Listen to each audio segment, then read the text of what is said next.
Okay, Natasha, here's the deal. We're going to give you a couple of things we need you to do every day, not because they develop anything more than your confidence. I want you to develop your stroke. I want you to develop your breath control. I would love to have you develop, all the muscles that are necessary to swim like an Olympian. Frankly, what you suffer from is fear. And fear is the other side of the coin of confidence, right? So what we're going to do is build you a little bit of confidence. First thing you got to do, walk down these steps. You have to walk down on the side of the pool like this. Walk down the steps. Get to here, where you know that you're not going to drown because you can get your feet under you. And if you can't get your feet under you in this and you're panicking, put your knees down. That's all you got to do. Put your knees down, see this? Remember, nose up. From here, we want to try those things we talked about. Kick with your legs here, put one arm down, one arm up. Kick with your feet and your bam bam up in the air. See bam bam? Right? Do that until you're comfortable. From there, we're going to go from this wall to that wall, right along the steps here. I don't want you to go too shallow because you kick your feet on the bottom of the pool. Dude, what are you doing? Why do you keep shifting the camera? It's going to give her seasickness. All right, so from here, we're going to kick to there. Now, I do it sculling. That's pretty advanced. TJ, hand me that board right behind you.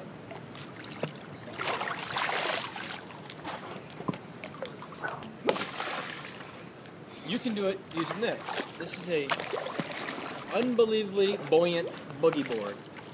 All right, so I'm totally horizontal in the water. TJ has turned the film sideways again. So you can see. And I'm going to kick it. See, my feet are underwater, not above water. They're going up and down. And I'm kicking from the hip. I'm not kicking from the knee. If I kick from the knee, what happens is you look like this. Your knees are like this. Your knees are bent, and you go nowhere. You got to extend your feet out and go up and down with your knees almost straight. So you're kicking with a straight leg like this. And all those muscles are in your quads, your hamstrings, and your gluteus. Up and down, and it burns and it hurts, yes. And you go back and forth until you feel confident that you can go in the deep end. And when you feel confident you can go in the deep end, you push off and you do it. Like this.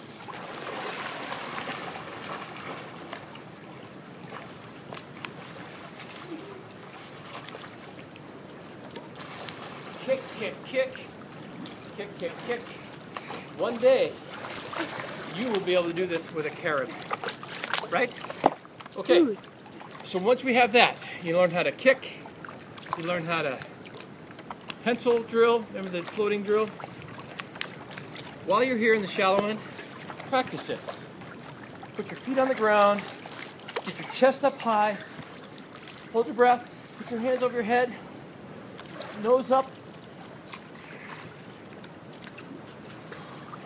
And just practice having your face dry and your body wet. Confidence. Once you feel that, go in the deeper end and put your feet a little bit deeper, like so. My feet are not touching the bottom. Deep breaths until you feel comfortable that you can go in the deep end and do it all by yourself. Deep breaths. Now, terrible name for a drill, but there's a drill where you put your face in the water called the dead man's float. All the dead man's float does is teach you to relax. If you're out in the ocean and you're stuck there for hours on end, it's very easy to do this one because it takes very little energy. In other words, it saves energy.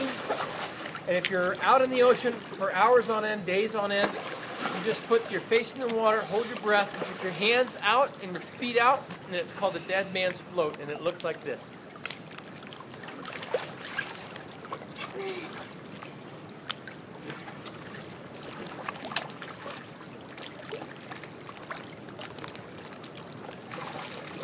When you time to breathe, what you do is you push down with your hands, come up with your air, with your face, By the time your face has come up, you should have exhaled, right? Exhale, come up, inhale, go down, and then hold your breath for another 30 seconds or so, right? So it looks like this.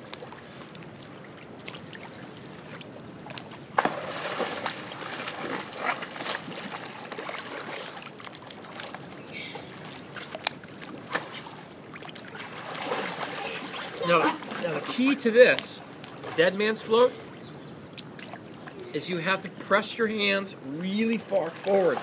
It's essentially doing this in the water. If you fill your lungs with air and you press your hands forward, your whole body will go horizontal on the water. Okay? You're not going to drown, you're just sitting there floating. If you ever need to flip over onto your back from the dead man's float, it's not hard. You just twist your body, one hand over the other, thusly.